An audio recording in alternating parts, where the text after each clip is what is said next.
This is my version of a mainspring extractor. The design is very similar to several that can be found on the internet. I only put this one on in case it's of use to anybody in the way I've constructed it and the materials.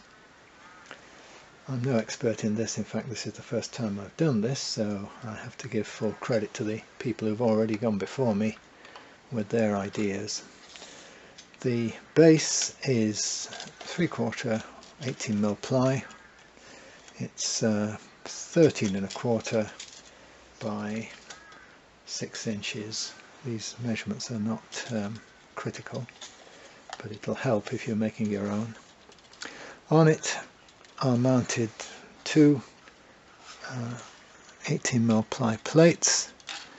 They are 5 inches by 6, and they are stiffened and held apart and supported by similar plates which are 5 1/4 by 3. They're screwed at the ends, and the screw holes are capped off with dowels and skimmed flat just for the appearance. And then there are 4 screws coming up from underneath, holding everything down, so this unit is held down. The shaft here is made from a scrap piece of 22mm, I think it is, copper tubing, plumber's tubing, which has been flattened at the end and bent over to produce the handle, and it's finished off here with a wooden handle which has been screwed into a bolt which goes through. This part, the handle here, is very convenient, but it's not actually necessary. You can make this work just by turning it like so, but I must say it is much better to have the actual handle itself. On the end of the shaft you need something which is going to grip the arbor of the mainspring, and because I didn't have anything else, I've used a scrap key. This is a key which clock key which I've cut down so that I can get this collar over it, and it's just a press fit into a hacksaw blade slot. Finally, over at this end we have a couple of pieces of M10 rod which are about 6.5 inches long, and they go through the base here with a couple of M10 nuts let into the base underneath, and they also go through these rather guillotine-like plates here, which are 4 3/4 by 4 3/4 square. They were originally bored out with a boring which I think, let me just check, I think the boring was probably 2.5 or 2 1/4 to begin with. It was just probably 2 1/4, I think, can't remember. I think I put a 2 1/4 inch hole in there with a Forstner bit before cutting it in half. So the hole is not circular, and it doesn't need to be. It just needs to grip the barrel of the mainspring. This is an important safety device. It's a gate hinge, a gate hook, and I've just knocked the end of it over a little bit so that it's more like a parrot's bill than anything else. It comes forward, and that's screwed firmly in here. That holds the tension of the mainspring when you're winding and unwinding. And I think probably the last bit, there's this little rod here which can be used to restrain the handle if need be, and so if I'm tightened the spring up and I need both hands, I can pull that back and it will just lock on there, and that'll restrain the handle. It's not really necessary that, but I saw someone had it, so I put it on, and yes, you can use it. It gives you both hands free at that end if you want. And then the final thing is this strip of timber across the bottom here, which is about 3/4 of an inch square, say 18 or 19 mil square, and that clamps into the vise, keeps everything steady. You can see underneath here the counterboard M10 nuts, which I've locked onto the M10 rod just by using a steel punch to spread the end, and that's locked the nuts onto the rod. I might have welded them, except I don't have a welder, so that was quite easy to do. And here are the screws for the holding on the chassis up here, which keeps it all firm. So there it is. It took a couple of days to make, and it takes the springs in and out in less than a minute when you're slick with it. Oh, and finally, I should have mentioned this, the collar.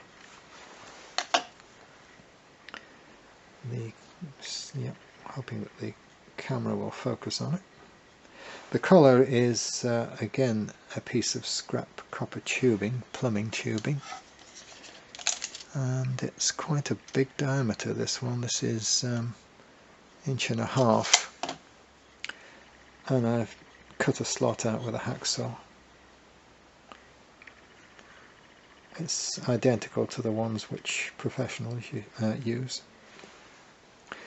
You can buy these things, and from what I've seen, well, I've certainly seen one that's, by the time you've paid the carriage and everything, it's about £600. So if you've got a couple of days to spare, you can make your own. Not really worth making unless you are definitely going to be removing and cleaning and lubricating the mainsprings of the clock, but I can't see any way you could do it without.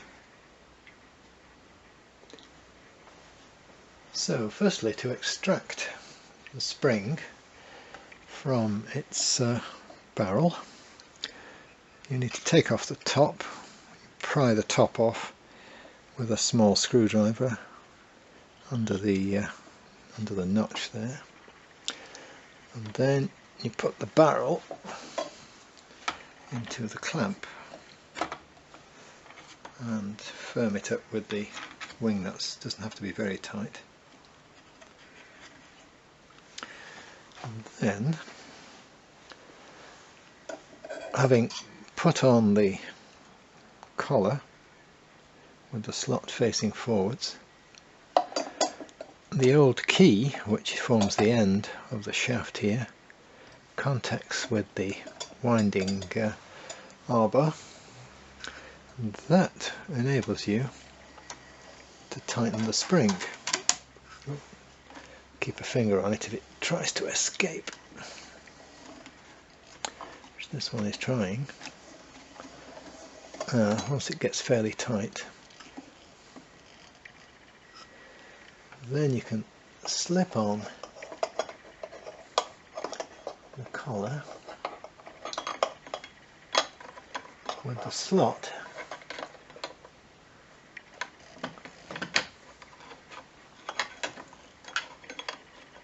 has to be a bit tighter, I think.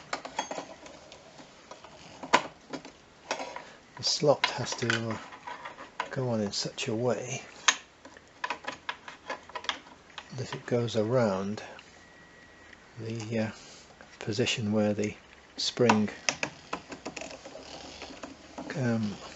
grips the side of the barrel. And then you can unwind it, and the spring unwinds into the collar. It should then, once you've released the barrel, it should then be possible to turn the collar anti-clockwise. The spring will then come out in the collar is coming.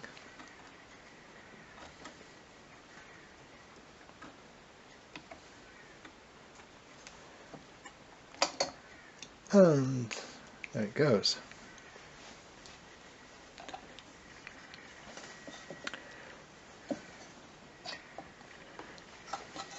There's the tag with the slot in it, which grips a little stud inside the barrel.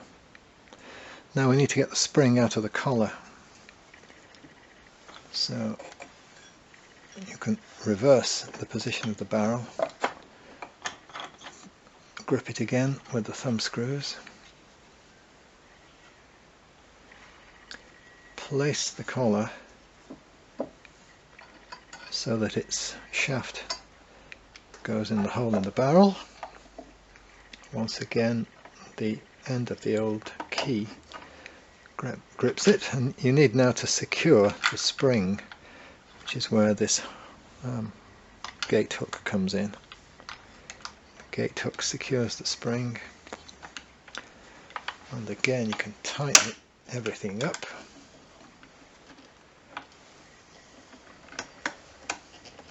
The spring gets to be a smaller diameter inside the collar. Collar comes off, and in a controlled way you can now release the spring.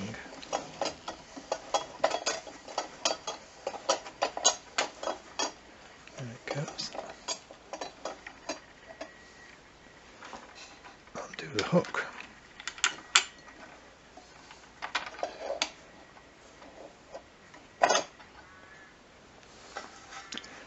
And there's the spring, which can now be cleaned, and the barrel can be cleaned and the spring lubricated and everything put back.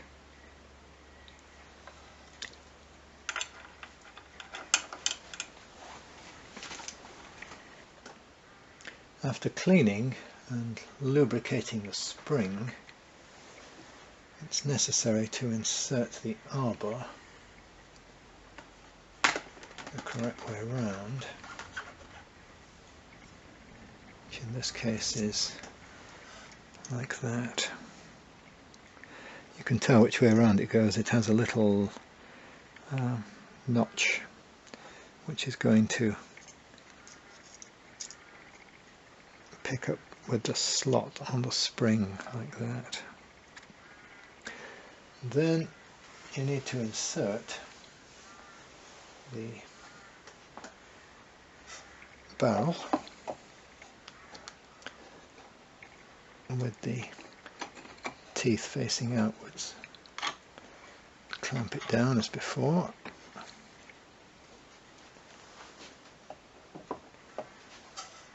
And making sure that you've got the collar on the end of the shaft.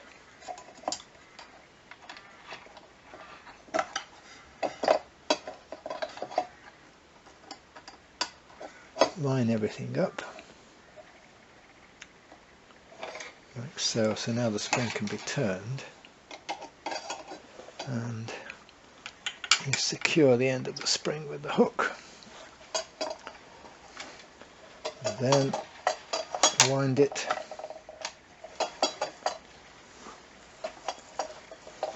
until it's small enough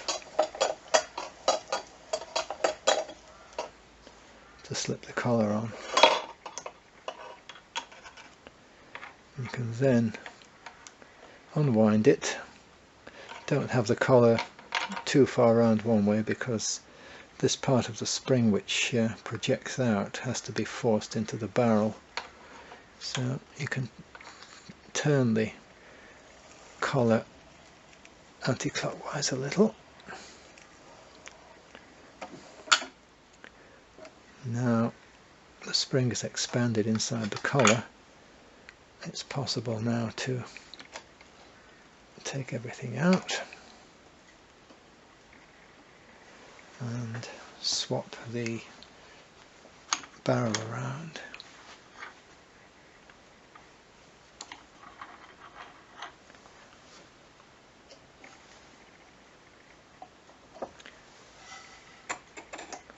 No, I didn't think that would happen. I'll have to take this off. There we are. Spring is now inside the collar, and a certain amount of the lubricating grease is squeezed out, as it inevitably will do. So now I've got sticky hands, of course. It's also squeezed out onto the outside of the barrel. That'll have to be cleaned off afterwards. Turn the barrel round, reinsert it, tighten up the wing nuts, but not terribly tight. It's not necessary. Now we can replace everything.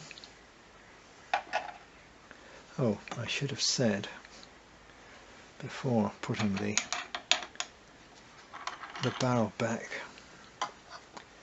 it's actually better to fit the spring. So if you look for the little projection on the inside of the barrel and line it up suitably with the slot on the spring,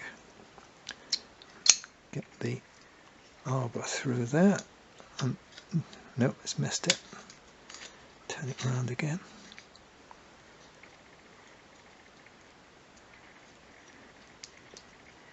There we are, that's got it. Now the collar and the barrel and the spring can be all inserted at the same time.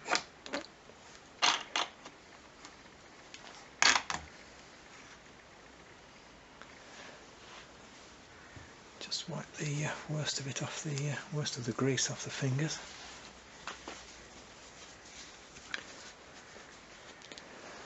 It is now appropriate to reinsert the end of the arbor into the key, and tightening everything up, the spring becomes small enough. This is where, if you wish, you can pull out the rod here to hold the handle in place.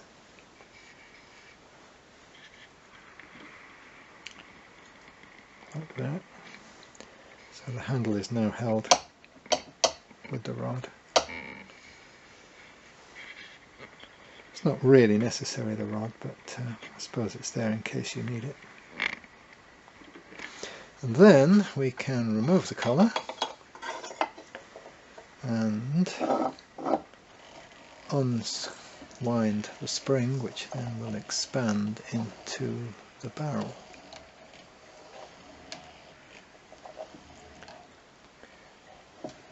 And once it's fully expanded, you can now take it all out.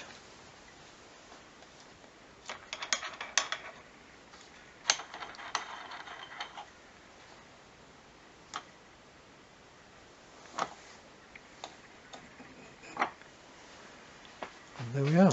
Spring is back in position.